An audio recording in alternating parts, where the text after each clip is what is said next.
Selamat datang dan bergabung dalam kegiatan tutorial online untuk mata kuliah pengantar bisnis di minggu kedua ini ya.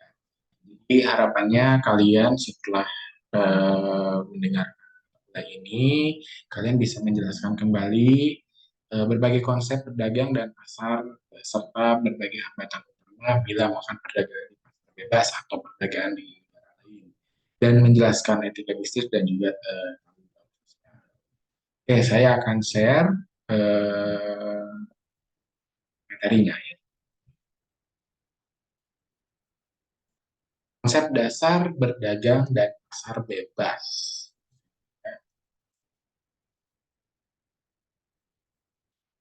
Itu konsep dasar kita akan ke cara masalah globalisasi, hubungan kepentingan yang saling tumpang tindih antara bisnis dan masyarakat, atau hubungan antar perusahaan pada berbagai negara, baik secara langsung maupun tidak langsung menggunakan media. Alasannya kenapa penting globalisasi? Ini untuk memenangkan persaingan, untuk mengendalikan biaya, dan untuk mendapatkan kesempatan memasuki pasar atau meningkatkan pertumbuhan pasar. Pasar bebas secara konsep merupakan pasar ideal di mana seluruh keputusan ekonomi dan aksinya oleh individu berhubungan dengan uang, barang, dan jasa adalah sukarela, di mana pasar bebas diadvokasikan oleh ekonomi liberal. Nah, strategi menjangkau pasar bebas biasanya melalui ekspor dan impor, perusahaan perdagangan, lisensi dan waralaba, kontrak manufakturan, outsourcing, outsourcing, dan juga investasi secara langsung. Perdagangan bebas tidak hanya eh, tidak adanya hambatan, terutama hambatan yang diterapkan pemerintah dalam perdagangan antar individu dan antar perusahaan yang berada di negara yang berbeda. Nah, menurut modul, ya, kalau Anda baca, dan proteksionisme dalam perdagangan bebas, ada teori merkantilisme, teori keunggulan absolut, teori keunggulan komparatif, teori Austin, hidup produk, dan teori perdagangan baru.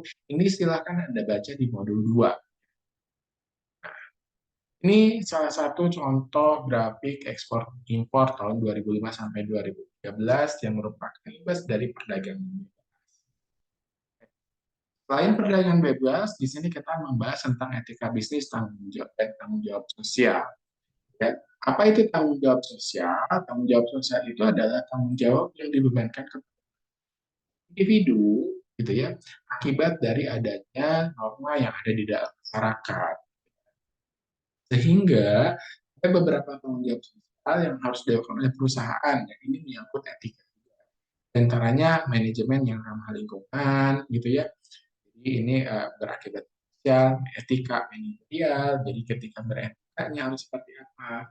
Nah, menuju perbaikan perilaku yang etis, bagaimana perilaku yang etis, dan tanggung jawab sosial dan etika dalam dunia saat ini. Ini yang harus dilakukan oleh perusahaan.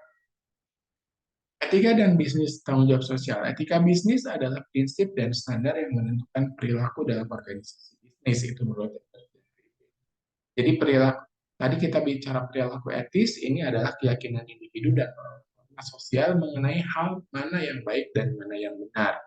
Di dalam berperilaku etis ada kode etik, yaitu pernyataan tentang kebijakan yang berfokus pada kesalahan benar atau salah, bukan merupakan standar perilaku. Pelaksanaan kode etik, nah, perilaku etis ini dapat dianalisa ada 3 pendekatan, yaitu utilitarianisme, teori hak, dan teori keadilan. Kode etik juga memerlukan komitmen dari manajemen etik.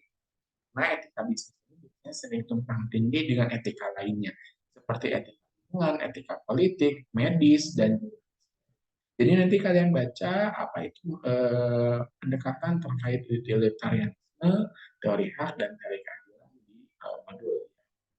Tanggung jawab sosial. Nah, ini yang dilakukan bisnis dalam usaha menyeimbangkan komitmen terhadap relevan dan individu dalam lingkungan sosialnya.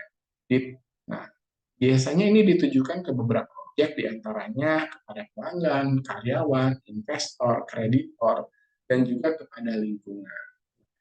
Ini bisa kalian baca di modul. mengenai pendekatan yang digunakan dalam tanggung jawab sosial. Ada empat, ada perlawanan, pendekatan bertahan, akomodatif, dan proaktif. Langkah-langkah melakukan tanggung jawab sosial harus dimulai dari pimpinan yang paling tinggi terkait tanggung jawab sosial. Terus lalu oleh manajer puncak dikembangkan perencanaan tersebut secara detail dengan dukungan manajemen. Lalu oleh eksekutif bertanggung jawab dalam melaksanakan agenda perusahaan yang tanggung jawab sosial dan budaya organisasional. Budaya organisasional ini seperangkat nilai dan norma yang dianut dan digunakan karyawan yang memberikan petunjuk dalam berinteraksi dengan ya, manajemen dan klien atau pelanggan.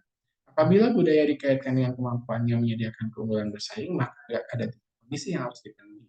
Caranya, satu, budaya itu harus dapat dinilai dengan baik dengan penjualan tinggi, biaya rendah maupun margin yang. Yang kedua, budaya harus jarang dan tidak biasa lain.